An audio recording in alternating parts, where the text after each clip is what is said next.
Girbeagly! Hey there guys and gals, it's Girbeagly with another episode of Gaming with Girbeagly, and I'm once again playing the game Katawa Shoujo, and due to popular demand, I'm currently wearing my frog onesie, yeah! So I currently have big frog eyes, and frog mouth and nostrils, and yeah, it's also freezing out right now. It's like there's a snowstorm out here in New York right now, so I am very, very warm and cozy. But anyway, last episode, we escorted Hanako to Lily's classroom.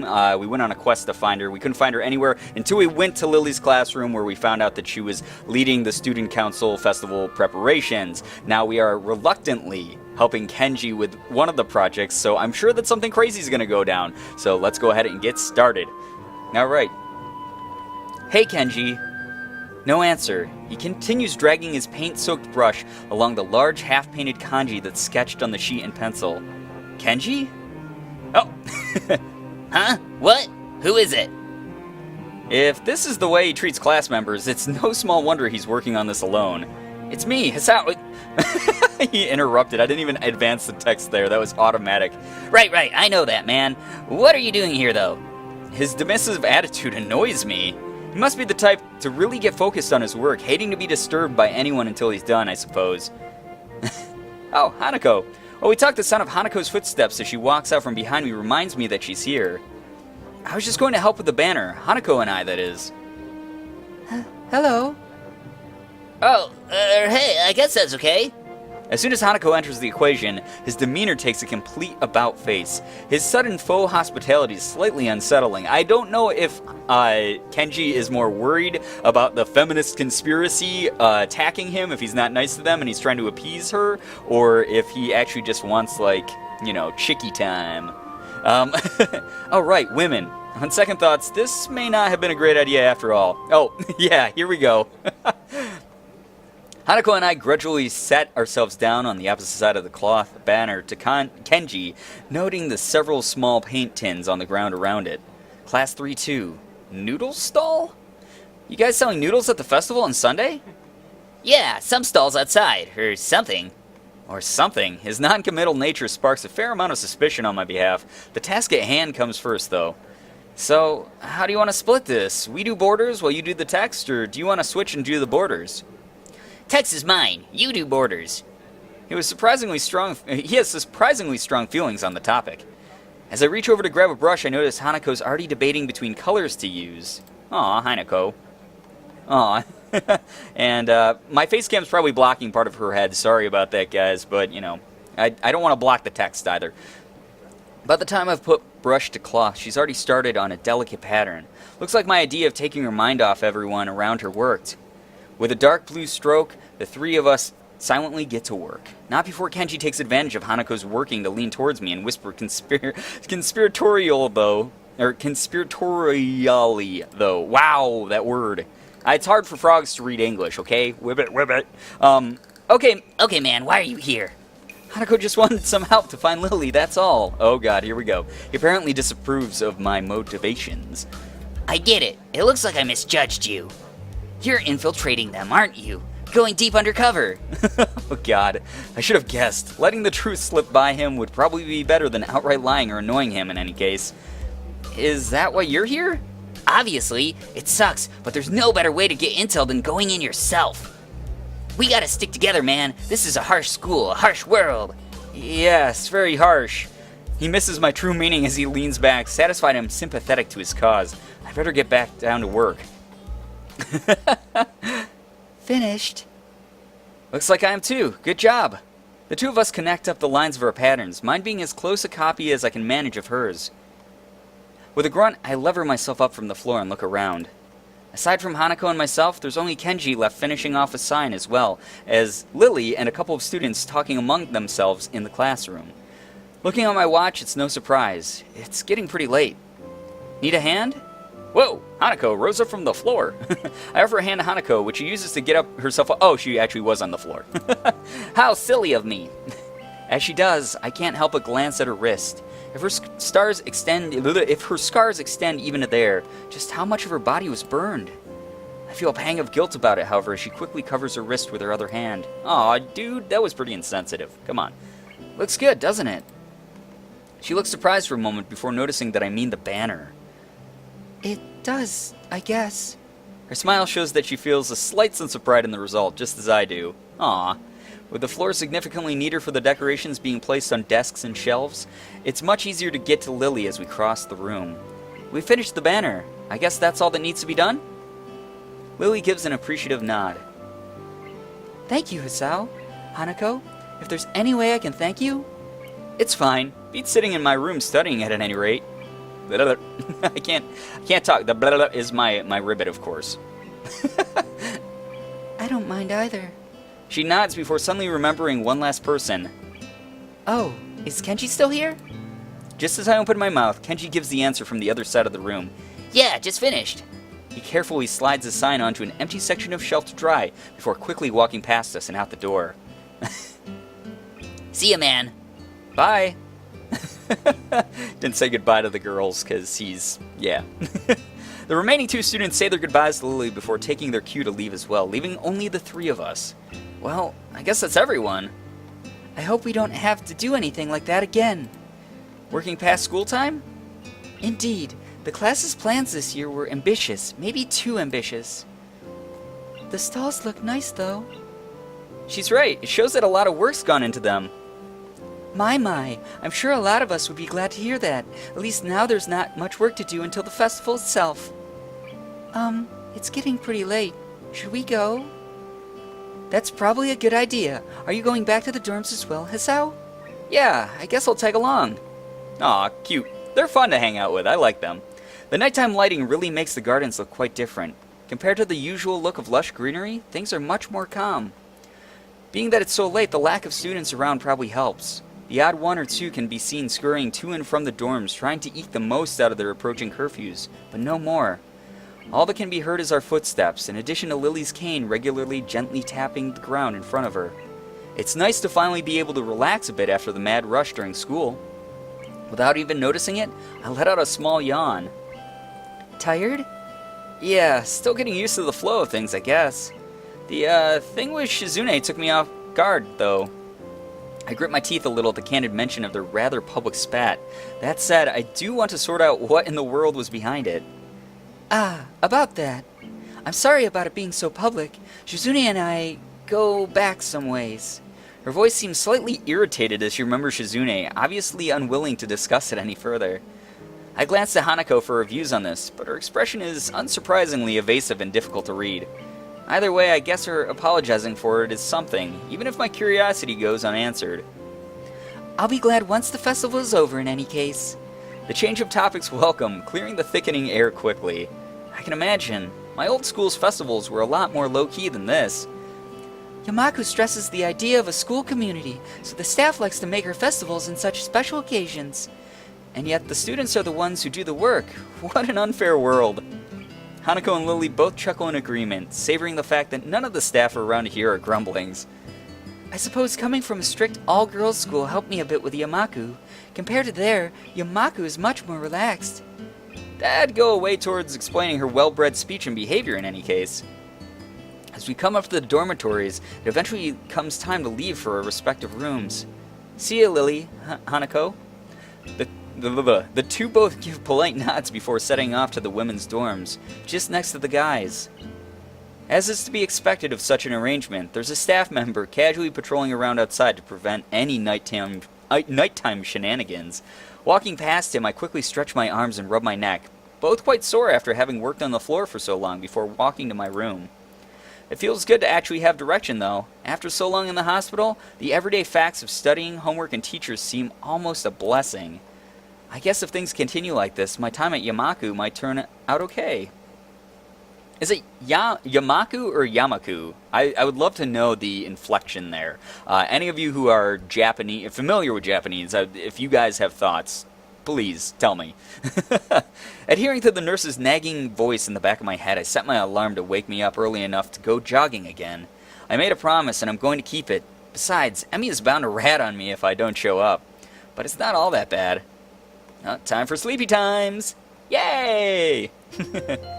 Aw, yeah, that chapter's over. Man, I like this game. I like that it's told in chapters, and apparently the symbol appearing on the screen is a passage of time, which is a really nice indicator it doesn't break up too much stuff. Excuse me. Or it breaks it up enough. And I have the burpees once again. Sorry, guys. Every single time. It's your guys' fault. You shouldn't give froggies burpees. It could hurt them. My morning alarm goes off, and I flail about uselessly for a while until I remember that I decided to give morning runs another shot. I don't know if this was my greatest idea, but I'm determined to keep going. This is about my health, after all. Sure, things haven't been great lately for me, but that hasn't made existence so intolerable that I'm not going to try everything I can to stay healthy. Besides, it's all about asserting some kind of control over this thing, right? If I can manage that, well, I can manage anything. At least that's what I keep telling myself. Once again, it would appear that I'm not alone in my run. Emmy has apparently been there for some time. It looks like she's already worked up a good sweat. Just when the hell does she come down here anyway? Hi, Emmy. Oh, it's you. I'm surprised to see you again. Why's that? Well, not many people actually manage to come back for a second try. She frowned, seemingly annoyed by a passing thought. Like the rest of the track team, for instance. Still, it was only supposed to be on volunteer basis, so it's not that big of a shock. And I guess it's pretty early in the morning. A shrug, and suddenly appears that she's forgotten what she was talking about. The frown disappears entirely, and she seems to snap back to her previous train of thought. So, come on then. What? You're here to run again, right? Well, yeah. So come on. Aw, Emmy's kind of cute. I like her. She's like super cheery and chipper. But not like in Misha way. Like Misha's like crazy energy pow. Emmy's like just cheerful. I dig it. I find myself suddenly grabbed and yanked onto the track. Things seem to be set on mirroring yesterday's run. That is, I seem to be struggling while Emmy moves with an effortlessness that I find enviable. It's incredibly bothersome to be so easily worn out. I know I should be patient, work towards things gradually, but it's difficult to stay positive about this. We round the track and start on our second lap. Emmy seems to have grown impatient keeping pace with me and begins to pull away. This is where I gave out yesterday. Will I be able to do more? Ooh. Oh man. I don't want to like kill him accidentally. What if I kill Hisao accidentally with the go for it choice? Or take it easy. I don't know, guys. I don't know. I'm gonna actually save the game quickly. Just in case I accidentally kill him. Because I need to reload if that happens. Alright, so let's go ahead and go for it. What am I doing here? Am I really just going to fold and let Emmy pull ahead? I speed up. The second lap's done quickly, and without even considering it, I keep going. Emmy looks back over her shoulder at me and grins. Still going? I wouldn't want you to think I'm out of shape. Emmy laughs, without breaking her stride no less, and speeds up even more. Well, if this is the way we're going to play things... Dude, I'm going to kill him. He's going to die. I increase my own pace as well. I can feel my lungs burning and my legs are starting to question just what the hell I think I'm doing. Oh man, it's going to do that like heartbeaty thing. I know it. I know it. Oh. Lactic acid screams in my muscles, but I close my ears. I can't let myself fall behind because that would be a loss. The rational voice in my head inquires mildly just when we started playing a game. I'd answer it, but I'm having a lot of trouble thinking at present. Yeah, dude, because your heart's gonna explode and you're gonna die. She's so fast. How the hell does she keep it? Uh-oh, yep, there we go. It's like a string pulling at my chest, a choking feeling of narrowness and pain. Before I can think of anything else, then, oh shit, the track disappears from under my feet. I stumble, one hand shooting down to clutch at my chest, the other hitting the track to keep me from falling on my face. Ah, damn it, I killed him. Emmy whirls around and her eyes widen. So, She yells at me, sprinting from the other side of the track. what's wrong? Nothing, just... Oh, shit. Keep your breathing steady. Calm down. Don't panic. Don't panic. Do you need me to get the nurse? I close my eyes, shutting out the outside world. Oh, damn, dude. Oh, damn, dude. My heart struggles to regain its rhythm. Slowly, the pain in my chest begins to subside. Oh, thank goodness. Soon it's gone like nothing happened. It was nothing? No, something happened there. Oh, man, Emmy's really worried about me. I open my eyes again and glance at a very worried Emmy. I think I'm fine. My voice sounds weird even to myself, oddly even and matter-of-fact. It makes Emmy frown. I don't think you are. She seems to come to a decision and nods to herself. Right, You're coming with me. You've got to see the nurse. Emmy grabs my arm and drags me up. I feel a bit wobbly, but I refuse the shoulder Emmy offers for support. Honestly, I'm a little ashamed by my own weakness.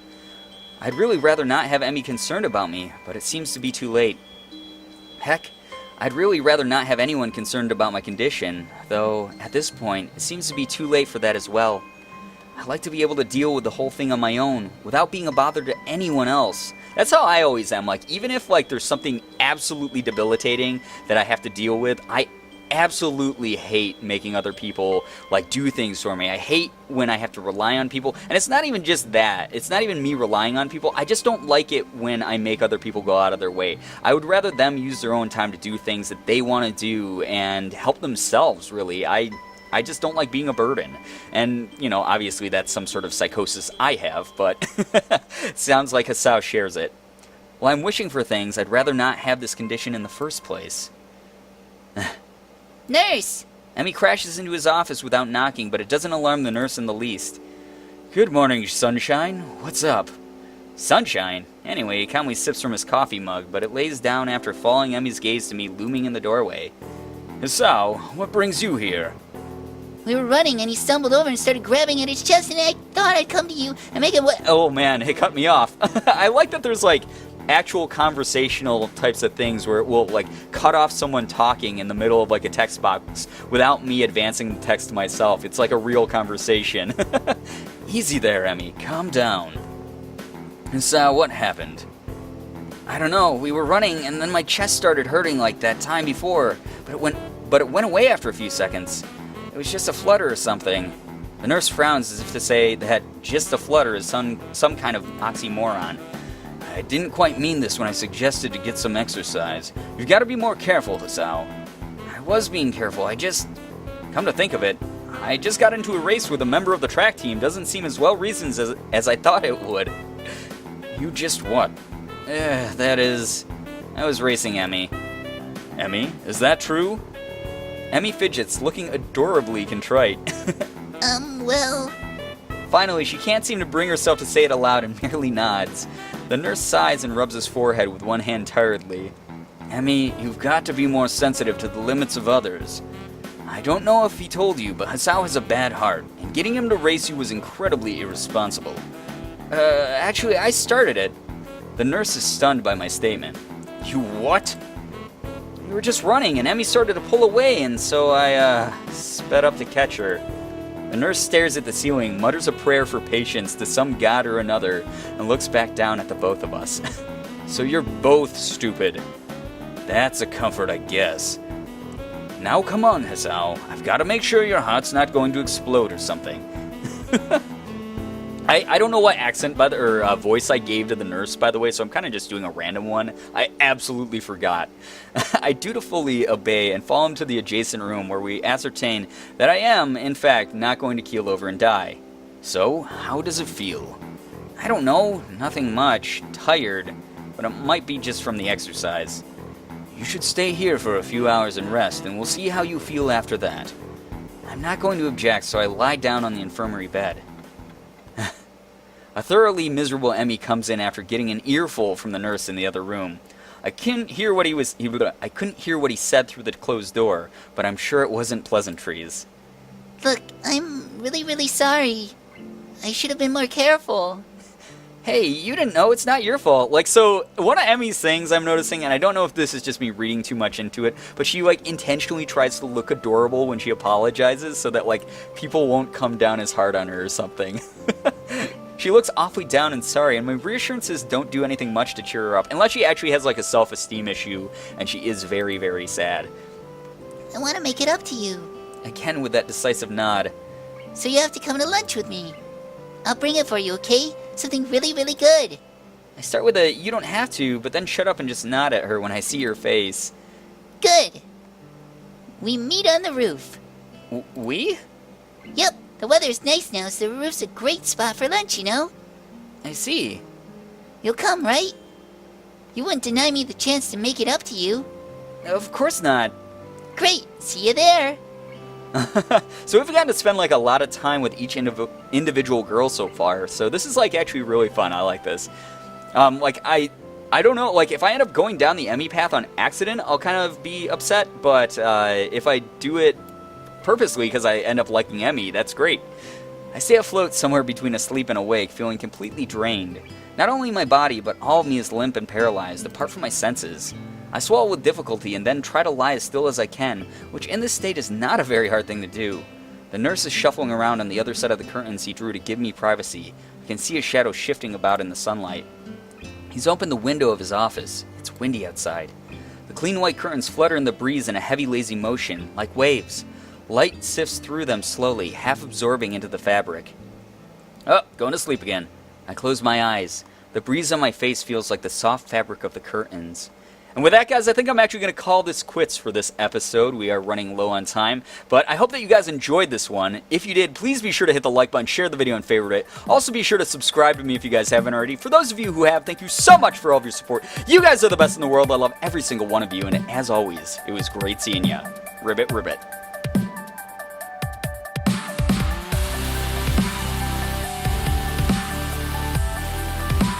Oh, yeah, I think I'm right. Ha! Boom! Yeah, I got it! Awesome, so we got this last piece here.